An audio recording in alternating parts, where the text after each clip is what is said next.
80s में again बहुत सारे मतलब gangster stories I think her cinema में, चाहे वो हमारा सिनेमा हो, चाहे वो हॉलीवुड गॉडफादर ले लीजिए, चाहे वो पुष्पा इधर, रॉकी भाई, मतलब गैंगस्टर सिनेमा एक ऐसा सिनेमा है जो हमेशा रहा है। जैसे लव स्टोरीज हमेशा रही हैं, gangster cinema is always there, कहीं ना कहीं किसी ना किसी फॉर्म में, और हम एंजॉय करते हैं। कहानी हमको भी पता है कि हाँ ठीक है, ये होगी, कुछ ना कुछ तो भसड़ होगी, और वो एंड में जो भी होगा। तो ये कहीं से रेफरेंस था दिमाग में, क्योंकि इतने सारे एक्टर्स जो हैं वो गैंगस्टर्स बन चुके हैं। नहीं, मेरे दिमाग में मैं कोशिश करता हूँ कि जानबूझ के भी कि मैं कोई रेफरेंस ना रखूँ। मैं बहुत ही न्यूट्रल पर्सपेक्टिव से देखता हूँ उस किरदार को, और फिर जो अपना मेरा पॉइंट ऑफ व्यू उस किरदार के प्रति उसी को लेके आता हूँ। बिकॉज मैं सबकॉन्शियसली भी कुछ चाहता नहीं कोई किसी तरह का कोई मुझे प्रभाव पड़े किसी और का काम देखकर। ऑफकोर्स मैंने बहुत सराहता हूँ मैं बाकी लोग के काम को, पर उनके काम से मैं अपने काम पे नहीं लाने देना चाहता, बिकॉज फिर वो आपका टेक नहीं होगा उस पर, वो कहीं ना कहीं प्रभावित होगा, कहीं ना कहीं उसमें वो झलक आ जाएगी किसी और किरदार की। तो मेरा ये रहता है कि हमेशा कि नहीं, मैं इसको अपना कैसे बनाऊं इस किरदार को।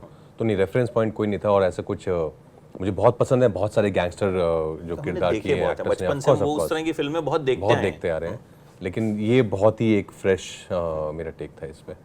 अच्छा, मालिक के अलावा आपका फेवरेट गैंगस्टर कैरेक्टर कौन सा है? मैं मालिक हटा ही दिया क्योंकि इंडिया तो बोलते अपना हैं कोई भी think favorite gangster. I don't remember the character's name, but I really loved the way Daniel Day-Lewis played Bill the Butcher. Bill the Butcher. Yes, and especially the Gangster scene movie. where he takes a knife very close to his His eye. eye. Yeah, too good. आपका? मेरा both Vito Corleone and Michael Corleone. और अगर Indian पूछूं तो Indian I think Amit ji Agnipath. Amit ji Agnipath या Indian Malik. I'm के अलावा पूछा था। नहीं Malik. मेरा क्वेश्चन ये था कि जैसे आपने कहा अग्निपथ, ठीक है, एकदम से हमारे दिमाग विजय दीनानाथ चौहान, ये फिल्में ना हम मतलब एक तरह से हमारे अंदर समाई हुई हैं, ठीक है, खलनायक हो गई, नायक नहीं कर। तब एज एन एक्टर कितना डिफिकल्ट होता है कि यार इतना कुछ देखा है बचपन में, आप ये सब फिल्में देखी हैं, ठीक है, तो तब उसको अलग रखना एज एन एक्टर क्या प्रोसेस रहता है कि यार कहीं वो झलक ना दिख जाए, कहीं ऐसा कुछ ना दिख जाए, मुझे मालिक ही दिखना है या मुझे अलग से ही इसको प्ले करना है, वो प्रोसेस क्या रहता है एज एन एक्टर? वो कुछ प्रोसेस नहीं है, आई थिंक वो जस्ट ये है कि आपने जो देखा है अभी तक उससे कंडीशन नहीं होना है, और कोशिश करना है कि आपका अपनी वॉइस हो, अपनी ही उस कैरेक्टर के लिए सब कुछ अपना ही हो। जैसे मैंने पहले भी कहा कि इन्फ्लुएंस नहीं होना है, बस यही है। जैसे श्रीकांत में भी मुझे बहुत लोगों ने बोला था कि अरे ये फिल्म मैंने देखी हुई है ऑलरेडी, बहुत सारी film like scent of a woman, Sparsh, पर मुझे दोबारा नहीं देखनी थी because I wanted my own take on Shrikant character, and I am glad I did that because it became something very different that we have not seen earlier.